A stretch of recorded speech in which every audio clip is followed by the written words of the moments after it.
Hello, and welcome to Sobercast. We provide AA speaker meetings and workshops in a podcast format. We are an ad-free podcast, and if you enjoy listening, please help us be self-supporting by visiting Sobercast.com, look for the donate link, and drop $1 or $2 into the virtual basket. Also, if you're a member of NA or have friends that are, please tell them about our other podcast, NAPOD. NAPOD features NA speakers and workshops in the same format as Sobercast. We upload a new speaker every day, and it's easy to subscribe by searching for NAPOD, N-A-P-O-D, all one word, on any podcast player app, or go to napod.xyz if you'd like to listen online. Hope you enjoy the podcast and have a great day.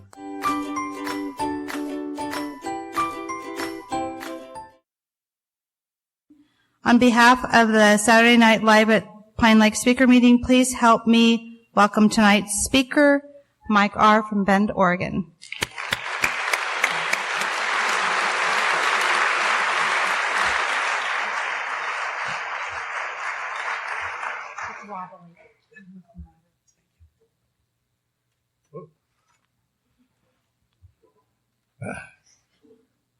My name is Mike. I am an alcoholic. Worst day of my life was June 13th, 1988. That was the last day I got drunk. Or actually, the day I think. There was about a 3-day period that I wasn't too sure about. That's the day I picked for my sobriety date.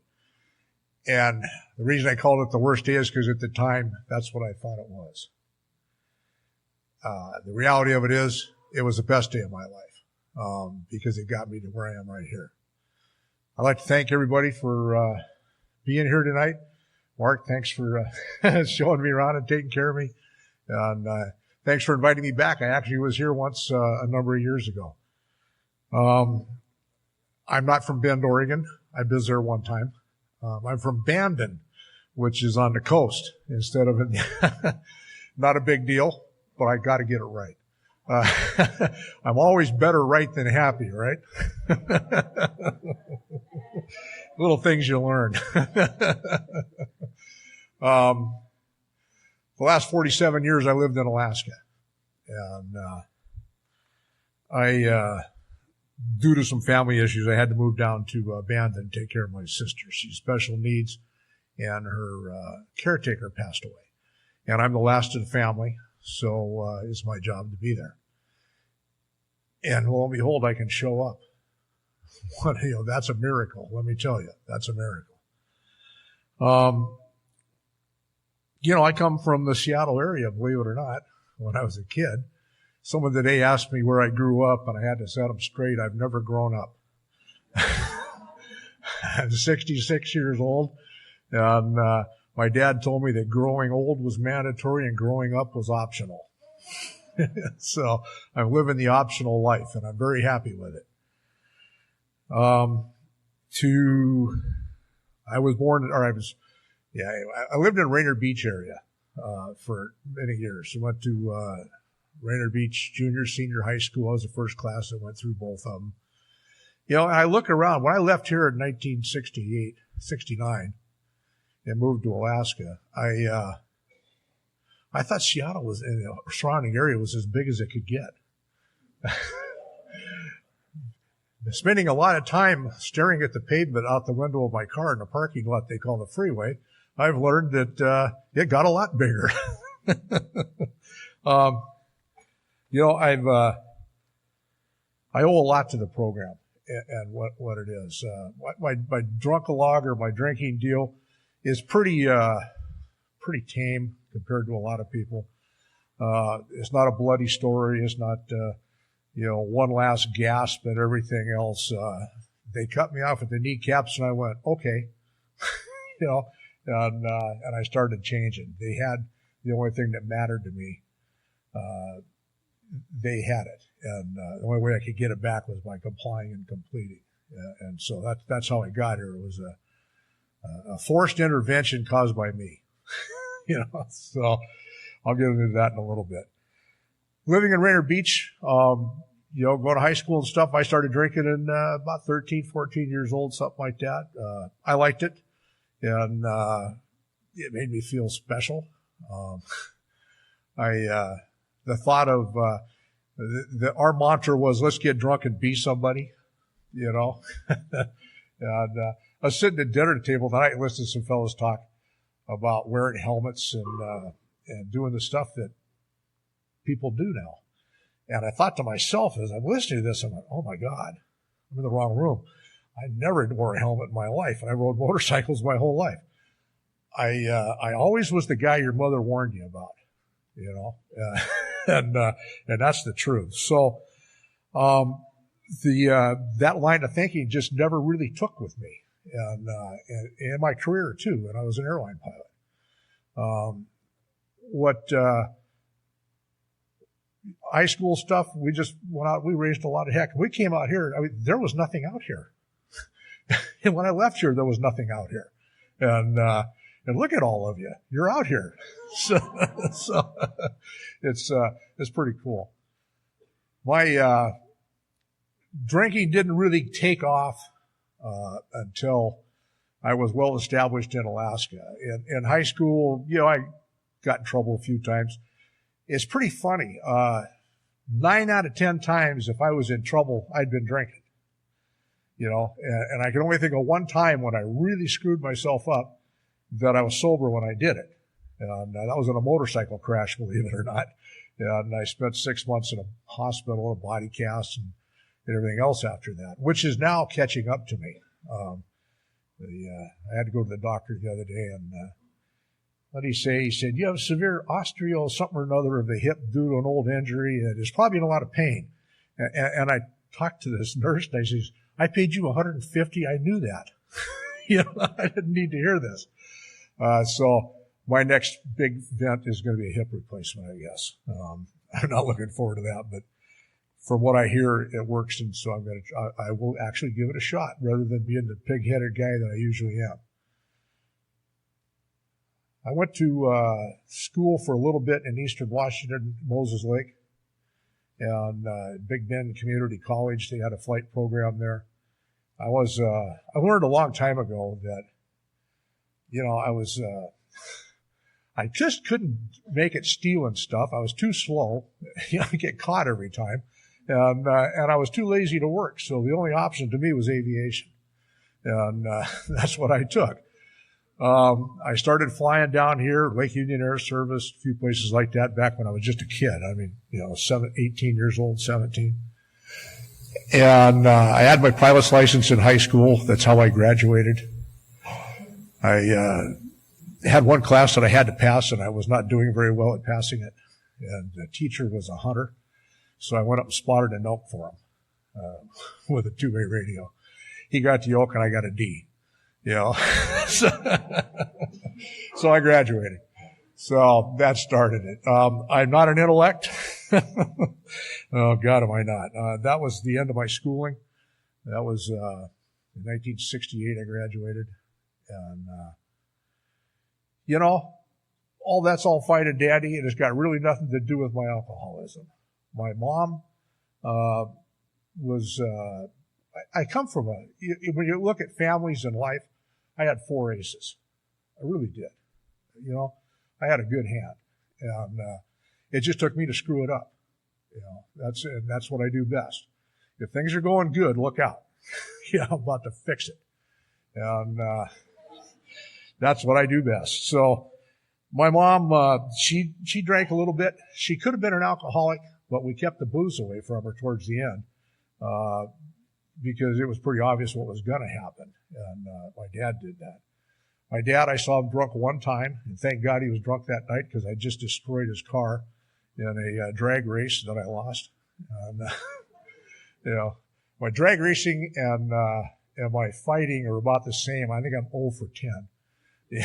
You know, so I had a chance to go to Alaska in October of '69, and I jumped on it. I needed to get away. My sister is special needs, and I love her very much, don't get me wrong, but she's very hard to deal with sometimes. She's about a 5 to an 8-year-old on a really good day, and is trapped in a 64-year-old body right now. And when I was a kid, she was through all my stuff, stealing my stuff. She got a new bicycle. I didn't, you know. It was just terrible. And, deprived. So when I left, man, I needed to get away. My parents needed me to get away too, because I was doing them in. And, so I went to Alaska. And I started up there working for an outfit called Northern Air Cargo. And, to go to work there, you had to have a size 18 neck and a size 2 hat. And I fit the bill. And, so I went up there and I started flying these old World War II airplanes that were hauling freight. And we'd go places that where there weren't airports with these big airplanes. We'd land on frozen lakes, sandbars, in the tundra, certain places. And it really, like I said, I'm a nonconformist in a lot of areas. And so I really like doing things that you can't be done. I just thrived on that. And that's what I did. And meantime, I'm living in the basement of this place. I made $600 a month until I got a haircut and a shave. Then I made $650. So that was the kind of company it was. There was another co-pilot there, that Chuck, and we lived across the street from each other. And there was a little bar called the Trade Winds, the Breeze, and we get off work and we go there, and I didn't make enough money to drink. That was really the only reason I wasn't drinking. I was too broke, and we go to the Trade Winds and we start drinking, because Chuck was a good pool player. So he'd win, game after game after game, and I get to drink all night. It was a great setup. I loved it, and then in the morning you stagger to work and away you go. All my life, I've had heroes. All my heroes have always been drunks, either in recovery or not, And I remember watching from the Trade Winds bar, and that was through the treatment center. What the treatment center taught me was that AA is how I stay sober. They taught me all kinds of neat little stuff, lots of good information, but it had nothing to do with long-term sobriety. And that's my experience with it anyway. So I went through the treatment center, and I'm just out of work. Well, I was in the treatment center. There was a guy sitting across the hall from me, about my size, and his name is Jeff. And he'd look at me and he'd go, "You ain't going to make it," because they said only like 2 out of the 10 of us were going to make it. And I says, "Well, you're obviously not going to, because I am." And I just told him that the other day when I was up in Anchorage. We're still sober, both of us. We're the class of 88, It's really, for me, it was really important to have somebody to hang with when I first got here. By the way, is there anybody in the first 30 days here? Right on. Let me tell you something. Welcome to the most important, fastest growing movement on the planet Earth that nobody wants to join. If you're here, it's because your life sucks. And that's the God's truth. Because if it don't, you probably won't stay. That the gift of desperation, right? So welcome. I wish you guys all the best. I teamed up with my buddy Jeff, a couple other guys, and we hung and we did everything together. We didn't quite understand the steps or sponsorship or any of that other stuff, but we did is we just looked at each other and went, "Oh my God, what are we going to do now?" And then what would happen is we go, "Well, let's go fishing." So we go fishing, but we didn't drink. We did that for about 30, 40 days. Finally, Jeff said, "We ought to get one of them sponsors and try that out." So I went, "Well, okay, let's do that." And we did. We got the same guy, poor guy, because he's about as screwed up as I am. So we got a guy and we started going through the steps. And that changed everything. And he was a really, really good guy. He had some really great sayings, and he had a good way of looking at things that I could understand. He'd been through the steps. He only had 6 months, but he's the guy that I needed, and he's the guy Jeff needed. And so we started, the three of us hanging out all the time now. And it was a really special, fun time. It was really great because I didn't have to go to work because they wouldn't let me work. And I had all this time on my hand. And so, we went about doing recovery stuff. And if you can find somebody like that, you could do something like that, let me tell you, it'll make the first year a heck of a lot easier. Like with Jeff and I, it's been almost 28 years now that we've been helping each other do that. So that kind of stuff that happens, you don't get that at the bar. You don't get that at the bar at all. They just want your wallet. So where was I? Okay. Jeff and I started doing this stuff. We started doing the steps. Rick helped us and directed us through it. I remember I didn't want to do a 4-step. I read ahead in the book a little bit, and it had something about that 9th step thing. So I thought, if I don't tell them anything about that stuff, I won't ever have to say anything, and I keep that to myself. Oh, that'll work good. I'm here to say it doesn't. I didn't go out, but I should have. We hung out. We just did what we had to do. And when I finally realized that I was never going to get my license back unless I did the program, it's just one of those thoughts. You get lots of abstract thoughts when you're alone with your brain, and your brain's as sick as mine. And so I put everything on to getting the 4-step done to get my ticket back. And so I feverishly went about it. A good 4-step like mine was about 5.5 months of procrastination and about an hour's worth of work. And they can all be that way. Or you just, in the book, Bill says immediately. Followed up immediately. The only break you get's an hour on the 6th step. So, started doing the deal. And I got the results for doing the deal. That's the bottom line. And the day that I gave away my 5th step to my sponsor, which was a great story, that next morning, my license was in the post office at my house. And I went back to work. Now, I'm not saying that's anything other than whatever you want to call it. But I tell you what I think it is. So that was kind of one of those deals. I'm not a parking lot God kind of guy. If I get that parking lot, I'm going to be good for a week. That kind of stuff. I don't do that. I don't like tests. If God ever talked to me in a voice that I could hear, I'd probably just fall over dead right on the spot. I'd just as soon hear it from somebody 2 tables away at dinner, and, I could use that, or hear it at a meeting when someone shares it. I could do that. So, at any rate, I got that done, and I got back in the cockpit and started flying. And let me tell you, every day was bliss. I was so happy to go to work. When I go through security, years later, I ran into one of the security cops, and she goes, "Oh, it's the happy pilot." And I'm going, "What are you talking about?" She says, "You were always nice, and you always came through, and you were always happy." And I was thrilled to be able to go to work. There's something about sitting at 37,000 feet, watching the sun go up or just go down, that is just so breathtakingly beautiful you can't believe it. And, and I got to enjoy that and see it. It says, colors will come back. Well, let me tell you, they come back when you see that. And, so that was kind of the crux of how I got started. My mom passed away just a few years ago, about 5 years ago.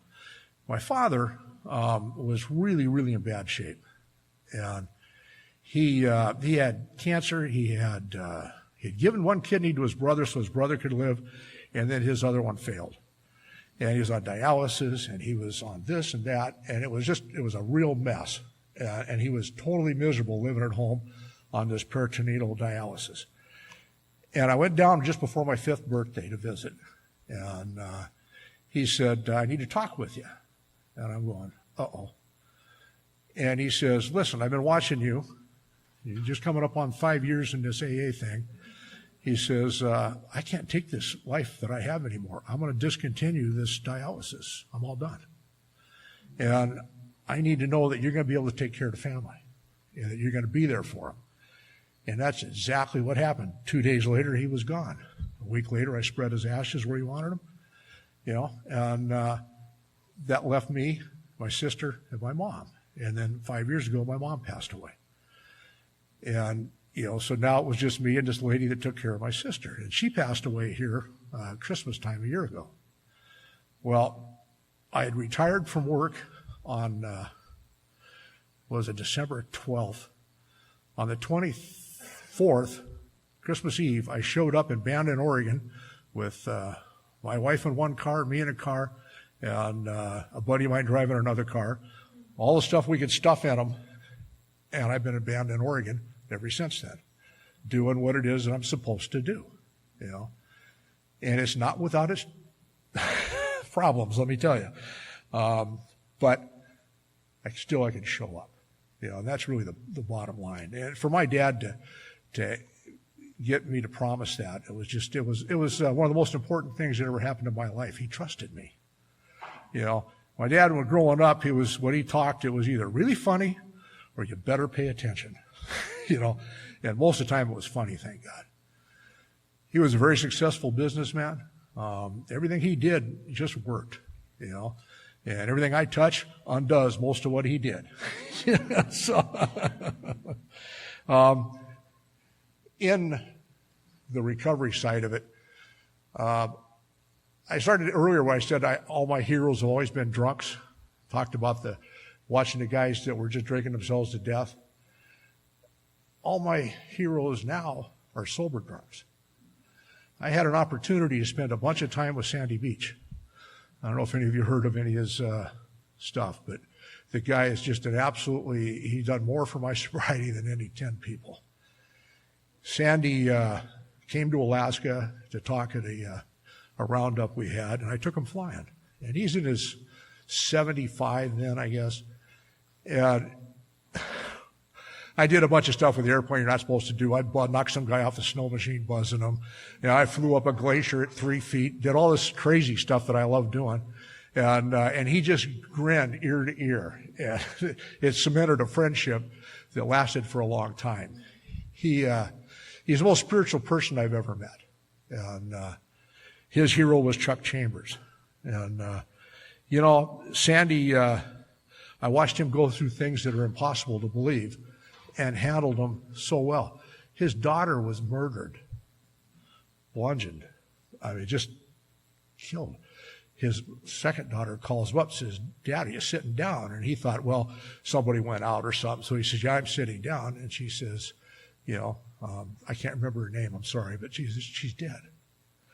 He says it took his breath away. He sat down, and he said, in that moment, when you suck in that breath, he says, I said, "Okay, God, this is not going to change our relationship. I'm here for you. Whatever you want to do, I will do it. I forgive whoever did that." I don't know about you, but that is not on the first thing that comes to my mind if somebody killed my kid, is forgiven. And that's exactly what he did. I was there. I saw it. I know he did it. And he lived his life that way. And he said, God will help you with grief. He won't help you with the resentment. You know? So why waste all that time with the resentment? Get it over. Forgive him now while it's easier. And that's exactly what he did. And I'll never forget that as long as I live. He was an amazing guy. He'd say things like, it used to piss me off. He says, "What's the matter, Red Dog, not getting your way?" And I go, "Yeah." And he'd go, "Try not having a way." Yeah, right. No, come on. What else you got? You know? Problem is, he always had something. He's a storyteller. If you ever get a chance to listen to any of his stuff, it is so awesome. It is just absolutely wonderful stuff. So Sandy has been a big part of my life. I'd go down every year to the Far Corners retreat that he'd put on, spend a weekend there. And this company I retired from, flying Hercules, civilian Hercs, we had a simulator that was in Tampa, which was about 5 blocks from his house. And so I'd go down and run the simulators because I was a check pilot and a designated examiner. And I'd go down and run the simulator and do all that stuff. And I'd get to hang out with Sandy. And got to go around and do talks with him. And it was the most exciting time, one of the most exciting times of my sobriety was hanging with him. Bob Bazance, Howard Poland. Some of those guys, if you see her, they come here, don't miss them because they're great. They really are. They got great sobriety. You know, when I was drinking, you ever have to make sure you got enough stash to go anywhere? You get to that point where can I bring enough with me to be gone for 14 days? I ran across that. I had a friend of mine come up. We were going to go moose hunting. And I borrowed a de Havilland Beaver, which is it's a good-sized airplane. I would take 5 people and all their gear for a week hunt and fly them out and drop them off. So I had my friend and I, a pallet of beer, and a sleeping bag, 2 guns, and some bullets, and we were going. So we go roaring down Lake Hood trying to make the takeoff, and the thing wouldn't get on the step. You just got to get up on the step to get enough speed to fly. And I was so overgrown it wouldn't do it. So I taxied back, and now I got a dilemma. So I got to load that beer. I got to have the sleeping bag, and I need the gun. We can leave one of them. And, So what I did is I drank gas out of it. I'm going on a 14-day trip with no fuel anywhere. I'm leaving the gas in the water at Lake Hood so I can get in the air. That's how I handled baffling situations. I had cures for most everything. I could come up with a reasoning like that. It would work. While I'm on the subject of flying, not that I ever got off it, when you're getting on an airplane, one of those airliners, and you look through the jetway and you see the guy sitting there, if you see him with the oxygen mask on, just stop and watch. See how long he's on it. If he's enjoying it, get off the airplane. I had real high standards. My standards was I would never, ever fly an airplane drunk. Period. I just couldn't do it. It was against everything that I knew. Problem was my standards were getting in the way of my life. And I couldn't call in sick anymore. And it was getting pretty bad.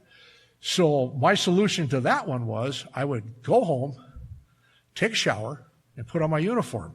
I am now officially hungover, not drunk. And I'd get in the airplane and I'd fly all the paying people off. So when, and oxygen is how I got up.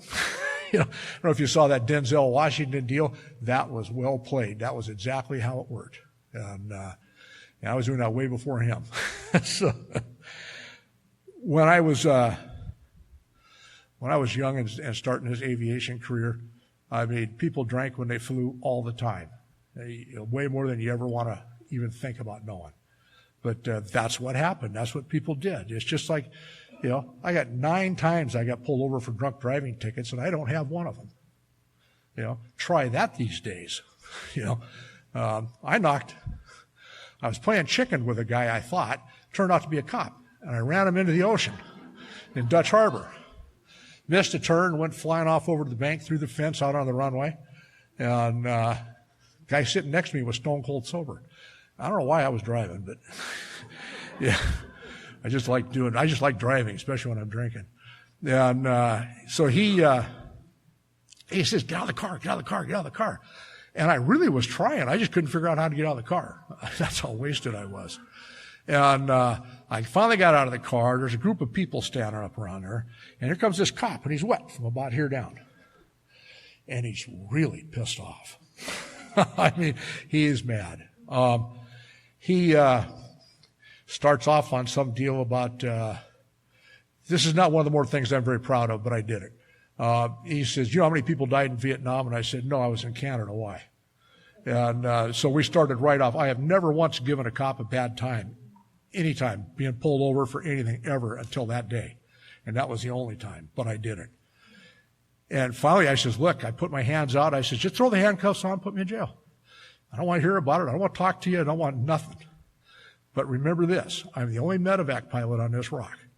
So if you get a medevac while I'm doing my 3 days, they can die." And he turned around and walked away. That's when I became the official designated driver. Every time we got drunk, I had to drive because I owned the island and they weren't going to give me a ticket. That was towards the very end of my drinking. And like I said, not proud of it, but I did it. And that's one of the things we do.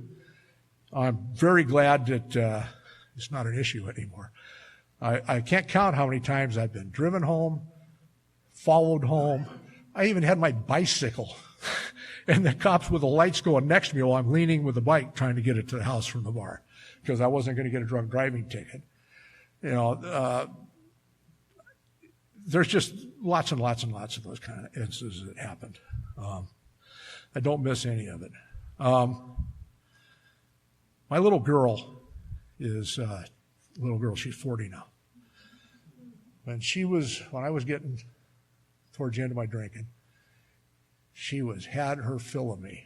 And I did little things like left her at the daycare center for 2 days, because I was off on a run and her mother wasn't around. And, I did a few things like that. They're beyond hurtful.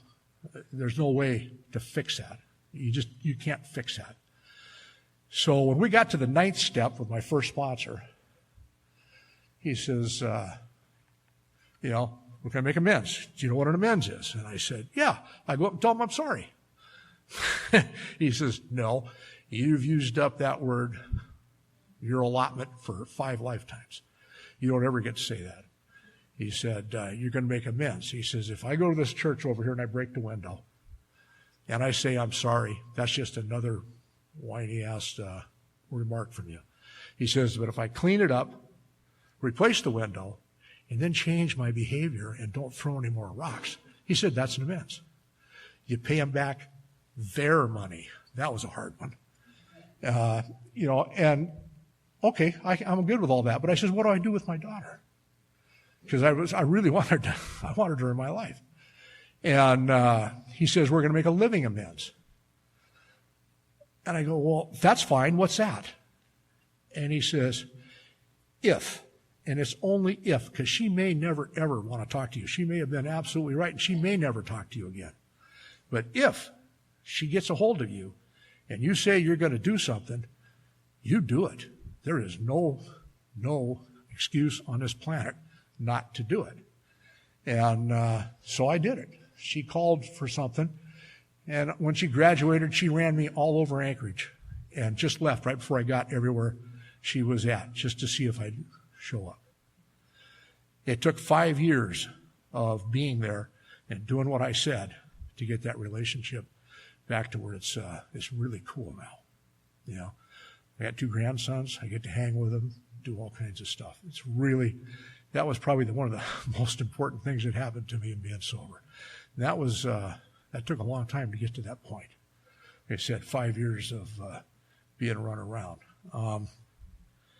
She's an awesome kid. She's a great girl. Her husband's great. The boys are great. I got married. I was married. I got divorced right before I got sober. And that was just a big mess. Those things go. I'm an expert on marriage. I've done it 3 times. The second wife, I married her. Just say I'm shallow. And, it was all about the way she looked and nothing to do about her. And, and that's really what it boiled down to. That was a very expensive marriage to get out of. Very expensive, because I couldn't keep my mouth shut. And, but it's gone now. As a matter of fact, I went by and visited my old hangar today, because she lives down here. And then I met this lady in AA in Anchorage, and her name's Barb. And she's the one that, I've been chasing all over to get me hooked up with a girl, because I'm sure I needed it, And my buddy Jeff said he did. He says, it's going to be you and me in a one-room hovel with a light bulb and grease on it. That's how we're going to die unless you get off your ass and do something. And so what I did was I said, okay, God, if that's what it is, I accept that. Fine. I just quit. I'm all done. The next day I met Barb, and she had just relapsed. So I had to wait a year, because my sponsor said, you're going to wait a year. And I waited a year and 2 seconds. And, and we started dating. And we dated for about 8 years. And we were engaged for 5 of them. And she says, are you going to go to the bathroom or get off the pot? And I said, well, I want to be with you longer than I was ever married to any of the other ones, before we get married. Let's start this thing off that way. And she had 3 kids. One of them is a older boy he's 30 now. He was a wannabe gangbanger, And he was doing home invasions and a lot of the really nice stuff that you see in the big cities. We have that in Anchorage. And he was up there doing that. And he was going to prison all the time. And when, on his 18th birthday, I threw him out of the house. I took him down to the Brother Francis shelter. I said, if you want to live here with these guys, here you are. Get out of the truck. And I just drove away. I figured he'd beat me home. But he stayed out for 4 years. He's got 5 years sobriety now, which is good. He still hates me, and it's okay. I'm fine with that. I got the two girls, Jenny and Gabrielle. Gabrielle, the first time I saw her, she had green hair, for Christ's sakes. As I was walking down my house on the lake, we're having a barbecue, and I saw, oh man, that kid's going to be trouble. I can see, I need to run right now. And come to find out, she's not an alcoholic. She doesn't drink, and she's just this wonderful lady. She doesn't have green hair anymore either. And the other one was strikingly beautiful, and I figured, well, she's going to be no problem at all. Boy, was I wrong. She just came up on a year again a couple days ago, or actually about a month ago, and she's doing really well. When the stepson was out on one of his drunks, he managed to get this lady pregnant. And she is hardcore meth head, you name it, she's got problems with it. She's not into recovery. I don't see it happening in the near future. And we had this beautiful little girl, Anna Vay Elise Bowles. And my wife had been adopted 5 times by the time she was 7. So I knew for a fact that I was getting a daughter. I just watched. I knew it was going to happen. It's exactly what happened. And it's the best thing that ever happened. This little girl is awesome. But she suffers from a thing called RAD, reactionary attachment disorder. If she gets close to you, she gets scared because none of her needs were ever met when she was a baby. And it's a long, involved deal, but there's people that have figured out what goes on there. And we've been in this therapy with her and working with her and doing all this stuff, making new neural transmitters, basically. And it worked. She's doing great. When I'm up here, when I get back to the hotel, she's going to call me. And we're going to talk before she goes to sleep tonight. We do it every night. Those are the kind of things that happen if you hang around here. Like I said, I don't have a big bloody story to tell you. Sorry. But I ain't going back out to make it any worse than it was, because it was plenty bad enough for me. I want to thank you all very much for having me.